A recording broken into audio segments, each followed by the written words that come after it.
दोस्तों, दिनाक्षी short hand में आपका स्वागत है।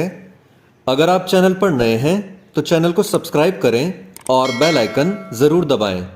आज की संपादकीय डिक्टेशन लगभग 522 शब्दों की एक डिक्टेशन रहेगी, जो कि 80 शब्द प्रति मिनट की गति से बोली जाएगी। अगर आपको इस डिक्टेशन की गति को 100 शब्द प्रति मिनट करना हो तो आप YouTube पर स्पीड के ऑप्शन में जाकर स्पीड को 1.25 कर सकते हैं। इस डिक्टेशन की आउटलाइंस आप हमारे टेलीग्राम ग्रुप से प्राप्त कर सकते हैं। टेलीग्राम ग्रुप का लिंक वीडियो के डिस्क्रिप्शन में और चैनल के अबाउट सेक्शन में आपको मिल जाएगा। तो चलिए डिक्टेशन को स्टार्ट करते हैं। डिक्टेशन 5 सेकंड बाद स्टार्ट होगी। Ready, start. अफगानिस्तान की मदद के लिए भारत ने फिर से कदम बढ़ाया है।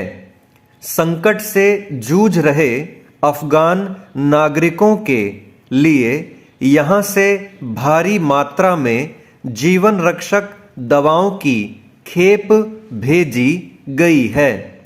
जो विमान काबुल से भारतीय और अफगान नागरिकों को लेकर यहां आया था, उसी के जरिए यह खेप भेजी गई। जब से अफगानिस्तान में तालिबान की सत्ता कायम हुई है, तब से वहां भारत की गतिविधियां लगभग रुकी हुई थीं। शुरू में तो भारत लंबे समय तक यही तय नहीं कर पा रहा था कि वह तालिबान को मान्यता दे या न दे, क्योंकि पूरी दुनिया में तालिबान को एक दहशतगर्द संगठन माना जाता है और इस तरह किसी लोकतांत्रिक व्यवस्था पर कब्जा करके सत्ता बनाने वाली शक्तियों को मान्यता देना लोकतांत्रिक मूल्यों के विरुद्ध माना जाता है। मगर उसी वक्त चीन और रूस ने तालिबान की सत्ता को समर्थन देना शुरू कर दिया था। भारत के सामने एक समस्या यह भी थी कि उसे अमेरिका का रुख भी देखना था। अमेरिका को पसंद नहीं कि कोई देश अफगानिस्तान की मदद करता। जब उसकी सेना वहां से हटी, तभी तालिबान ने अफगानिस्तान पर कब्जा किया था।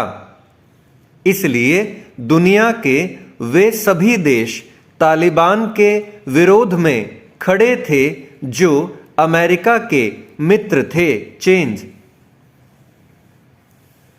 मगर भारत के लिए अफगानिस्तान का वह महत्व नहीं है जो अमेरिका के लिए है। अफगानिस्तान भारत का पड़ोसी है और पाकिस्तान का भी। पाकिस्तान के भारत से रिश्ते हमेशा तनाव भरे ही रहते हैं। ऐसे में अगर अफगानिस्तान का झुकाव भी उसकी तरफ रहेगा तो भारत के लिए मुश्किलें और बढ़ सकती हैं। इसलिए भारत ने शुरू से अफगानिस्तान के साथ दोस्ताना संबंध बनाए रखा है। तालिबान के कब्जे से पहले वहां भारत ने अनेक विकास परियोजनाओं में भारी धन लगा रखा है। तालिबान के आने के बाद उन परियोजनाओं पर प्रश्न चिन्ह लग गया था।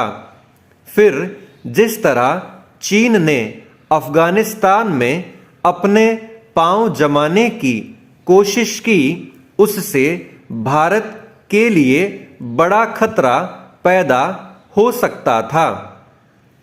इसलिए केवल अमेरिका की मुंह देखी में भारत का अफगानिस्तान के खिलाफ खड़े होना कूटनीतिक रूप से सही नहीं था।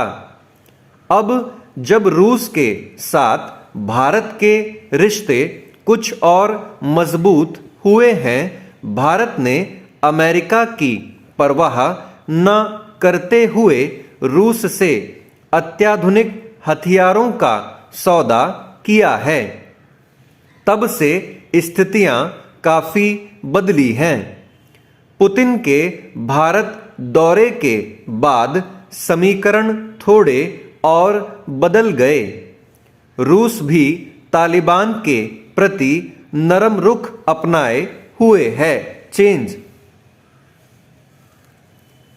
इस तरह भारत ने अफगानिस्तान को जीवन रक्षक दवाओं की खेप भेजकर न सिर्फ दुनिया के सामने अपना मानवीय पक्ष स्पष्ट किया है, बल्कि अफगानिस्तान के लोगों का दिल जीतने का भी प्रयास किया है और कूटनीतिक दृष्टि से भी बड़ा कदम उठाया है।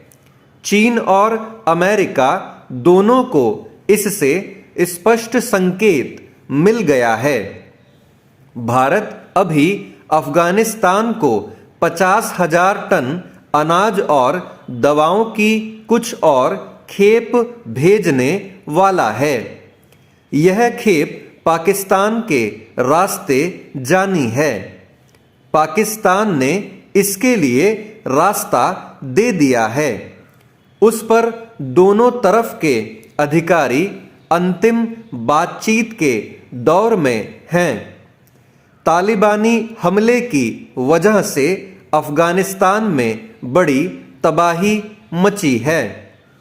वहां के पारंपरिक कामकाज भी लगभग ठप हैं। ऐसे में वहां के लोगों के लिए भोजन और दवाओं की किल्लत झेलनी पड़ रही है। भारत से पहुंची यह मदद वहां के लोगों के लिए बड़ी राहत पहुंचाएगी। स्टॉप।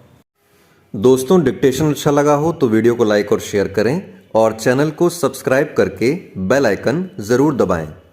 इस डिक्टेशन की आउटलाइंस आप हमारे टेलीग्राम ग्रुप से प्राप्त कर सकते हैं। तो चलिए अब आपसे अगली वीडियो में मुलाकात होगी। तब तक के लिए धन्यवाद।